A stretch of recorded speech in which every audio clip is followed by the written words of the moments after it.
दशांश अपूर्णांकांचा तुम्ही बेरीज वजाबाकी गुणाकार पाहिला. आता आपल्याला काय बघायचं आहे? भागाकार. आता बघा 6 ने 2 ला भाग जाईल का? नाही जाणार, कारण 6 मोठा आहे 2 लहान आहे, म्हणून मी आपण 0 लिहिणार. आता इथे दशांश चिन्ह जसं तसं वरती द्यायचं, मगच 4 खाली उतरवायचा. आता काय झाला? 6 चौक 24. काय होईल बाकी? 0. म्हणजे उत्तर काय आलं? 0 दशांश चिन्ह 4. हे उत्तर आलं की नाही? आता वेगळ्या पद्धतीने भागाकार शिकवला. हाच भागाकार वेगळ्या पद्धतीने कसं सॉल्व्ह करायचा ते मी सोडून दाखवते बघा.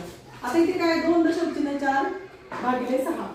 आता बघा एका गुणानंतर दशांश चिन्ह आहे, मग मला दशांश चिन्ह काढावं लागेल. एका घरानंतर आहे म्हणून मी छेदाला काय लिहिला? 10 लिहिला. काय लिहिला? 10 भागिले 6.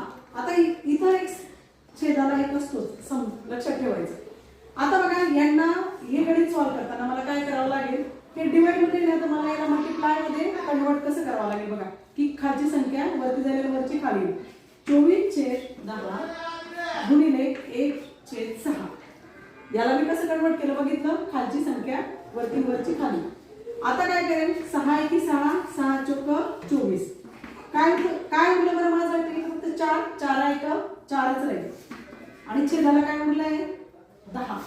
आता 4/10 म्हणजे याला दशांश चिन्हामध्ये मी कसं लिहिल?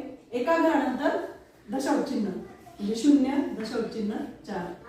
आलं?